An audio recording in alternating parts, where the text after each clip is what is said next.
নমস্কাৰ জনাইছো সকলোকে। আজি মোৰ জন্মদিন উপলক্ষে আজি মন্দিৰলৈ যাম বুলি ভাবিছোঁ। আমাৰ বাইহাটা চাৰিআলিৰ ওচৰতে মানে চাংচাৰি পাৰ হৈ এইখিনিতে আৰু গোপেশ্বৰ মন্দিৰলৈ আমাৰ ঘৰৰ গোটেইকেইটাই আহিলোঁ। ইয়াৰ ৰাস্তাত অকণমান ৰখিব লগাও হ'ল। আজি ঈদ আছিল যে, নামাজলৈ গৈছিল এখেতসকল। তাৰপিছত গাড়ী বহুত ভিৰ ভাৰ হ'ল, এইখিনিত ৰখিব লগা হ'ল বাৰু আধা ঘণ্টামান। যি নহওক, তাৰপিছত আমি আহি আছোঁ। তাৰ পৰা এয়া মন্দিৰ পাই গ'লোঁ। এয়া মন্দিৰৰ ওচৰতে থকা দোকানবিলাক আছে যে, ইয়াৰ পৰা চাকি, ধূপ, ফুল, বেলপাত, প্ৰসাদ গোটেইখিনি ইয়াৰ পৰা ল'লোঁ। লৈ তাৰপিছত ভিতৰলৈ আহিছোঁ, মন্দিৰৰ ভিতৰলৈ বুলি।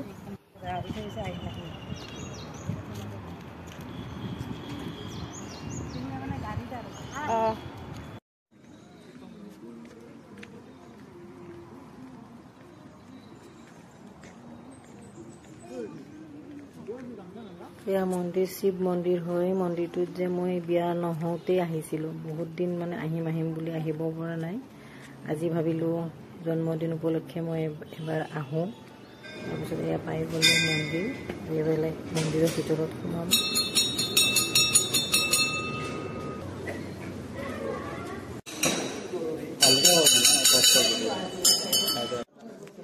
আৰু এইফালে চাকি ধূপবিলাক জ্বলাই দিলোঁ। তাৰপিছত এইফালে জ্বলোৱা হোৱাৰ পিছত আমি গোটেই লাইনত থিয় হ'লোঁ। আজি সোমবাৰ কাৰণে ভক্তও আছিল বাৰু বেছিকৈ। তাৰপিছত ইয়াতে লাইন থকাৰ পিছত আমি ভিতৰত সোমালোঁ। ভিতৰত ভিডিঅ' কৰা নাই, মানে ভালো নালাগে দিয়কচোন। ইয়াতে মই বাহিৰৰ পৰা এইখিনি লাইনত থিয় হোৱাৰ পৰা অলপমান ভিডিঅ' কৰি দিলোঁ আৰু ভিতৰত পূজা কৰা হৈ গ'ল। তাৰপিছত ওচৰতে আছে মা বৈষ্ণৱমাতা, ইয়াতে সেৱা জনালোঁ। তাৰপিছত বৈষ্ণৱমাতাৰ ওচৰতে লাগি আছে বজৰংগ বুলি হনুমান, ইয়াতেও আমি গোটেইকেইজনে সেৱা কৰিলোঁ।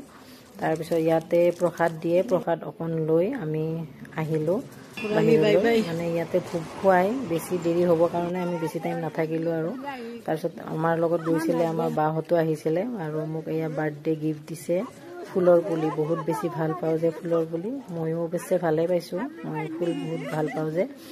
যি নহওক, তাৰপিছত আমি ওলাই আহিলোঁ। আমি আৰু এইফালে গণেশ মন্দিৰটোত যোৱা হোৱা নাছিলে, এইফালে ইয়াতে আকৌ সোমালোঁ গণেশ মন্দিৰত। প্ৰসাদ চসাদ খালোঁ আৰু ওচৰতে ডাঙৰ পুখুৰীটো আছে যে, ইয়াতে ইমান ডাঙৰ ডাঙৰ মাছ আছে দেখিলোঁ। তাতে আমি ফটো উঠিলোঁ। উঠি অকণমান সময় থাকি তাৰপিছত আমি গুৱাহাটী গ'লোঁ।